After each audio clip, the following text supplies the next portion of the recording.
এবার কি ভারতে আরো বড় নাশকতার পরিকল্পনা করছে পাকিস্তান? কালকে ভারতের বিভিন্ন স্থানে যে ঘটনাগুলো ঘটলো তার ডটগুলো যদি আপনারা সংযুক্ত করেন তাহলে আপনারাও বুঝতে পারবেন ভারতকে কিন্তু ফের টার্গেট করতে শুরু করেছে আসিফ মুনিরের জঙ্গি গোষ্ঠীরা।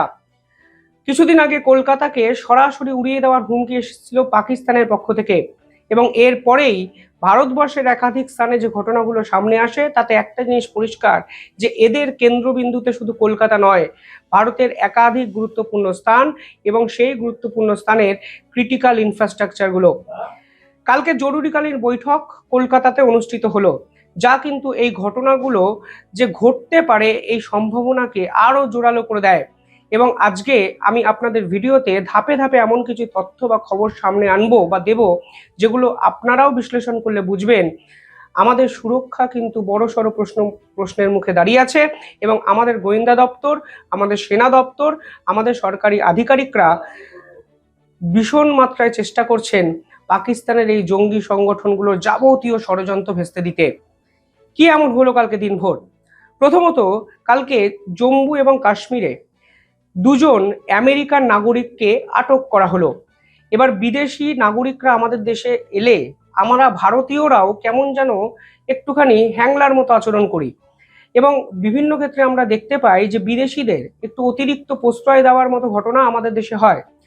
ভারতীয়রা অতিথিদের সম্মান জানাতে জানে, এটা ঠিক, কিন্তু ভারতীয়দের দুর্বলতার সুযোগ নিয়ে এই মার্কিন নাগরিকরা কিংবা কখনো ইউরোপিয়ান নাগরিকরা ভারতে যে অশান্ত করার একাধিক প্লট রচনা করছেন তা হয়তো আমরা ধরতেও পারি না এক এক সময়। আজকে উত্তর পূর্ব ভারতে যে ঘটনা ঘটেছে তা তো দিনের আলোর মতো পরিষ্কার হয়ে যাচ্ছে যে এদেরকে দিনের পর দিন অস্ত্র জুগিয়ে যাচ্ছে বিদেশি শক্তিরা। এবং হিন্দু থেকে খ্রিস্টান ধর্ম, এই যে প্রক্রিয়া বিভিন্ন জায়গায় চালানো হচ্ছে, তাতে কিন্তু আমেরিকার ডিপ স্টেটের যে জিওপলিটিক্যাল গোল সেটা কিন্তু সার্ভ হচ্ছে। এক সপ্তাহ আগে এই ভারত থেকে একজন ইউরোপিয়ান নাগরিক এবং আরও 6জন বোধহয় ইউক্রেনিয়ান নাগরিককে আটক করা হয়েছিল। ফলে তারা কিন্তু ভারতকে ট্রানজিট করিডর হিসেবে ব্যবহার করে অস্ত্র পৌঁছে দিচ্ছিলেন মায়ানমারের বিদ্রোহী গ্রুপ এবং ভারতবর্ষের একাধিক বিদ্রোহী গোষ্ঠীর মধ্যে। আর আজকে আমেরিকার দুজন নাগরিককে হাতে নাতে পাকড়াও করা হলো এয়ারপোর্ট থেকে, যাদের কাছে রেস্ট্রিক্টেড একাধিক যন্ত্রপাতি পাওয়া গেছে, এবং ইম্পর্টেন্ট বিষয় হলো স্যাটেলাইট ফোন তাদের কাছে পাওয়া গেছে, যে একটা জিনিস পরিষ্কার করে দিচ্ছে যে আন্তর্জাতিক শক্তিগুলো ভারতকে ধ্বংস করার প্রক্রিয়া কিন্তু চালিয়ে যাচ্ছে। এই স্যাটেলাইট ফোন ভারতের সম্পূর্ণ রেস্ট্রিক্টেড একটি ডিভাইস। আমেরিকান নাগরিক দুইজন যাদেরকে আটক করা হয়েছে তারা কি জানতেন না? সবই জানতেন। তারা জানতেন, এবং তা সত্ত্বেও তারা ভারতে এসেছিলেন কারণ ভারতীয়রা এই আমেরিকান নাগরিকদের দেখে অতিরিক্ত উচ্ছ্বাস প্রকাশ করেন, এবং সেই দুর্বলতাটাকে কাজে লাগানোর জন্য এরা কিন্তু অতীব সচেষ্ট হয়ে যান, এবং তারা জানেন যে তারা কিন্তু সন্দেহের ঊর্ধ্বে। কিন্তু আজকে জম্মু কাশ্মীরে যখন সিকিউরিটি চেক হয় তখন ধরা পড়ে যায় যে এদের কাছে স্যাটেলাইট ফোন আছে, যে স্যাটেলাইট ফোন আসলে ভারতে রেস্ট্রিক্টেড। অর্থাৎ মুদ্রা কথা হলো এই ধরনের ডিভাইসকে ভারতে ঢুকিয়ে আন্তর্জাতিক শক্তির সঙ্গে কানেক্টিভিটি বাড়ানো এবং তাদের প্লটকে এক্সিকিউট করার পরিকল্পনা এই বিদেশি নাগরিকরা দিনের পর দিন করছেন, এবং ভবিষ্যতেও হয়তো এই প্রবণতা চলবে যদি আমরা ভারতীয়রা সজাগ না হই। তা কিন্তু পরিষ্কার হয়ে যাচ্ছে। অর্থাৎ জম্মু কাশ্মীরের এয়ারপোর্টের এই ঘটনা একটা জিনিস পরিষ্কার করে দিচ্ছে যে ভারতকে এখন এক্সট্রিম ডেস্টিনেশন হিসাবে ট্রিট করতে শুরু করেছে ডিপ স্টেটের একাধিক এজেন্টরা, এবং তাদের টার্গেটে ভারত সরকার। এবং এই উত্তর পূর্ব ভারতকে যেভাবে দিনের পর দিন অশান্ত করার পরিকল্পনা করা হচ্ছে, সেই পরিকল্পনাকে বাস্তবায়িত করার জন্য তারা কিন্তু এবার সর্বশক্তি নিয়ে ঝাঁপিয়েছে। পাশাপাশি কালকে যখন এই খবরটি সামনে আসে তখনই আমরা খবর পাই যে বিএসএফ এর উচ্চপদস্থ কর্তা, সিআরপিএফ এর হাই লেভেল সিকিউরিটি অফিসার, এসএসবির সিকিউরিটি অফিসার, সিআইএসএফ এর সিকিউরিটি অফিসার, আইটিবিপির হেড অফ দ্য ডিপার্টমেন্ট, এরা কালকে একটি অত্যন্ত গুরুত্বপূর্ণ হাই লেভেল সিকিউরিটি মিটিংয়ে বসলো এই বাংলাতে। হঠাৎ করে এই বাংলাতে কেন এই ধরনের মিটিং, সেটা কিন্তু আজকের দিনের সব থেকে বড় প্রশ্ন।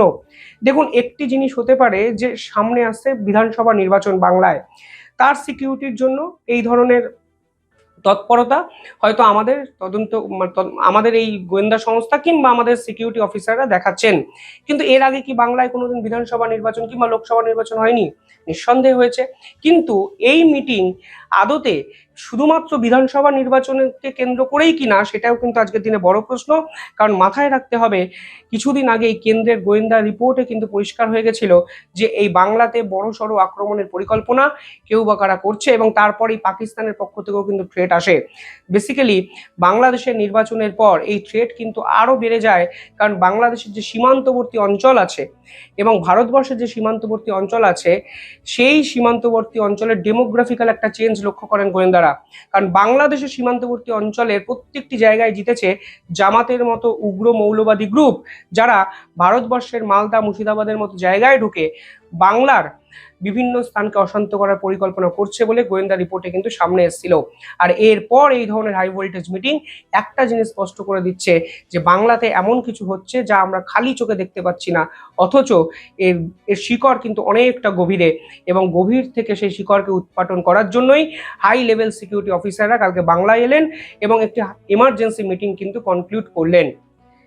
এই প্রেক্ষাপটে দাঁড়িয়ে আরও একটি খবর আমাদের সামনে এলো।